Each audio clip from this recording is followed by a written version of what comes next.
Bapak Ibu, saudara-saudari sekalian yang berbahagia, seringkali para motivator, para orang yang bijaksana mengingatkan kepada kita bahwasanya kita harus menjadi diri kita sendiri. Jangan meniru atau menduplikasi orang lain.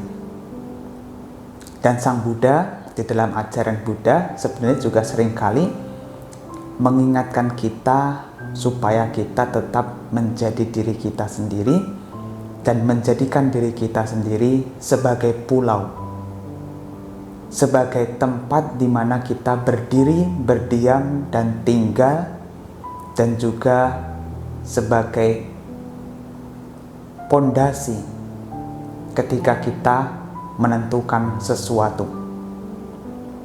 Makanya dikatakan di dalam Mahaparinibbana Sutta, Atta Dipa Wiharata Atta Sarana Ananya Sarana, yang artinya bahwa jadikanlah dirimu sendiri sebagai pulau, jadikanlah dirimu sendiri sebagai perlindungan, jangan mencari atau menjadikan yang lainnya. Hal ini sebenarnya kita diingatkan untuk menjadi diri kita sendiri dan juga mempertimbangkan matang-matang atas apa yang akan kita lakukan. Yang artinya kita memegang peranan penting terhadap apa yang akan kita lakukan. Kita sendiri yang menentukan. Maka ada istilah Atta Dipateya, yang mana ketika kita melakukan sesuatu didorong oleh kehendak diri sendiri. Tetapi meskipun demikian, Bapak Ibu saudara-saudari sekalian, meskipun seringkali kita diingatkan untuk tetap menjadi diri kita sendiri, tetap saja kita tidak bisa semena-mena, tidak bisa sesuka hati kita melakukan sesuatu sesuai dengan kehendak sendiri. Karena yang namanya sifat dari manusia, apalagi manusia yang belum suci, yang artinya masih memiliki kotoran-kotoran batin seperti keserakahan, kebencian, dan juga kebodohan batin, seringkali apa yang akan kita lakukan itu pasti akan didorong oleh 3 jenis kotoran batin tersebut. Itulah kenapa kita jangan hanya berpacu pada kehendak kita sendiri. Jangan hanya mementingkan keinginan kita sendiri dan bertindak semena-mena hanya demi menjadi diri kita sendiri. Banyak juga di antara banyak orang yang kemudian berakhir ribut, menimbulkan kekacauan, menimbulkan keresahan, karena sesungguhnya mereka juga menjadi diri mereka sendiri. Tetapi landasan yang mereka gunakan untuk menjadi diri mereka sendiri didasari oleh 3 faktor tersebut, yaitu kebencian, keserakahan, dan juga kebodohan batin. Nah, di sini sesungguhnya kita perlu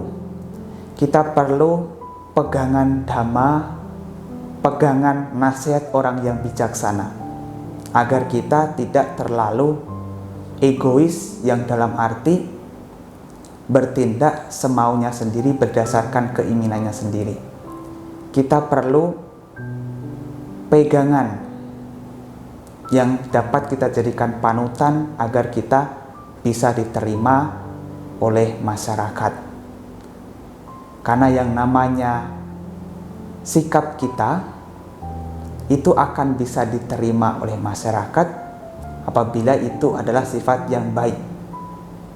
Kalau ternyata sifat yang kita miliki adalah sifat yang tidak baik, kemudian kita paksakan untuk tetap menjadi seperti itu, maka yang terjadi adalah penolakan oleh masyarakat. Nah, sebenarnya di sini kita harus menyeimbangkan antara kehendak atau yang disebut sebagai naluri yang menjadi dorongan atas dari dalam diri kita sendiri, dan juga perlu menyeimbangkan dengan norma masyarakat, dengan tatanan aturan, dan juga kesepakatan yang disepakati oleh masyarakat. Jadi ketika kita bertindak, itu bukan hanya didorong oleh kehendak sendiri, tetapi juga sesuai dengan aturan yang berlaku di masyarakat, norma-norma yang berlaku di masyarakat, dan juga sesuai dengan dhamma.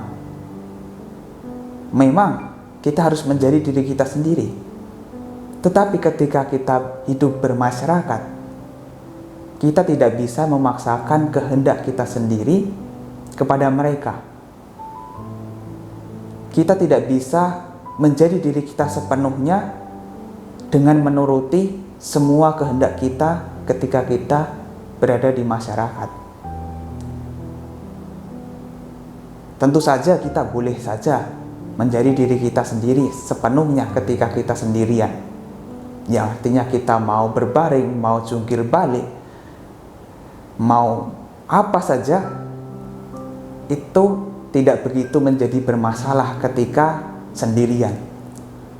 Tetapi kalau kita sedang bersama dengan orang lain, sesuatu yang didorong oleh kehendak kita, meskipun sesungguhnya itu didorong oleh keinginan kita, itu bisa menjadi sesuatu yang tidak baik apabila dipaksakan di masyarakat, di lingkungan banyak orang. Maka di sini perlu untuk mempertimbangkan kembali antara kehendak dan juga adat istiadat, sopan santun yang berlaku, dan juga norma-norma yang berlaku, serta apakah itu sesuai dengan dhamma atau tidak. Karena biasanya kalau kita hanya mementingkan apa yang menjadi kehendak kita,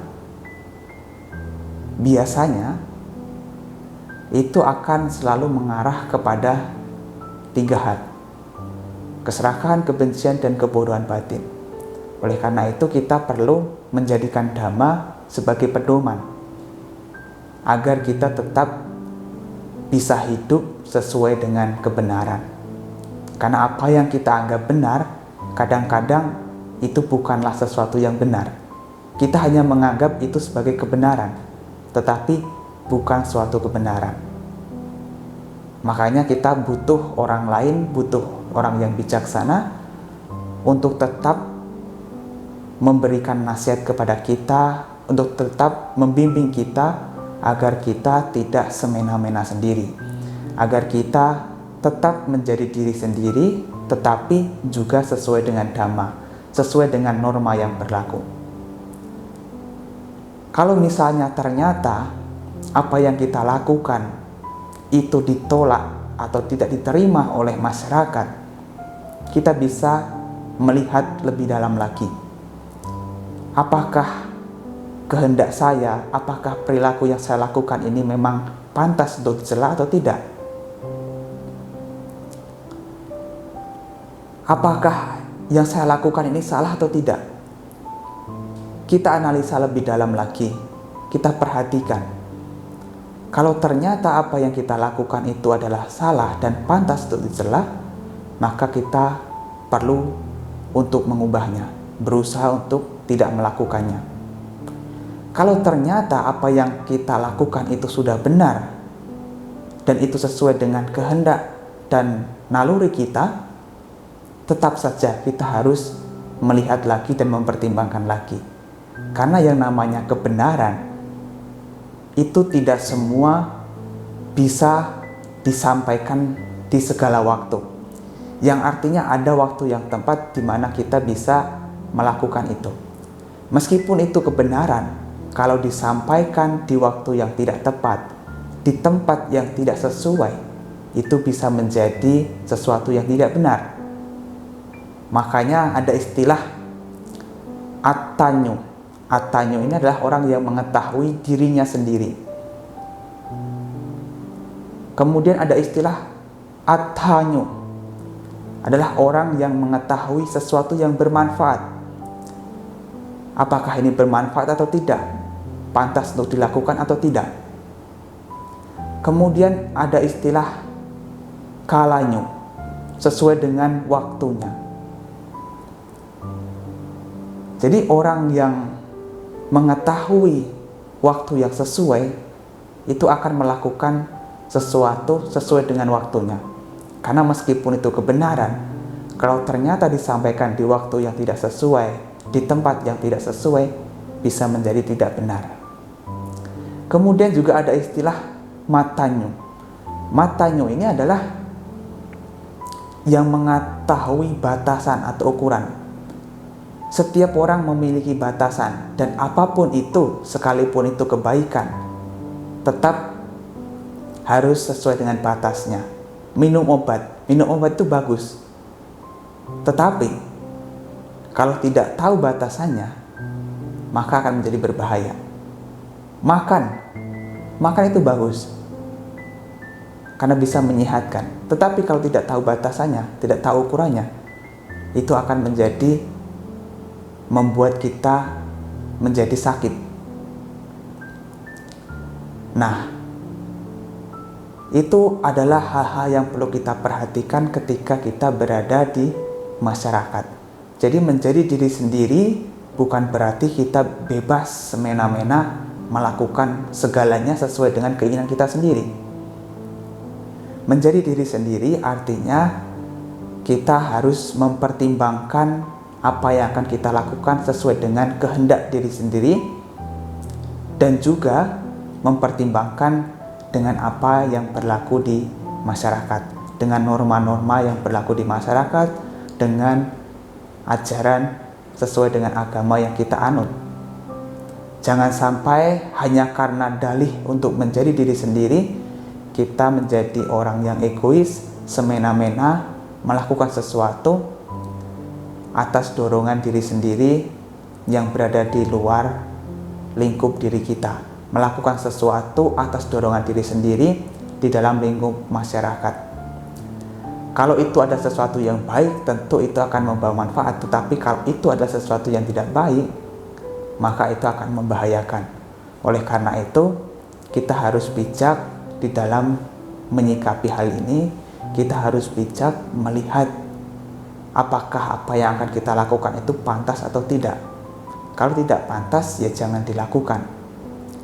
Nah, menjadi diri sendiri adalah menjadikan diri kita sebagai landasan untuk berbuat sesuatu agar tidak ada kemunafikan, dan juga menjadikan diri kita sendiri sebagai pendorong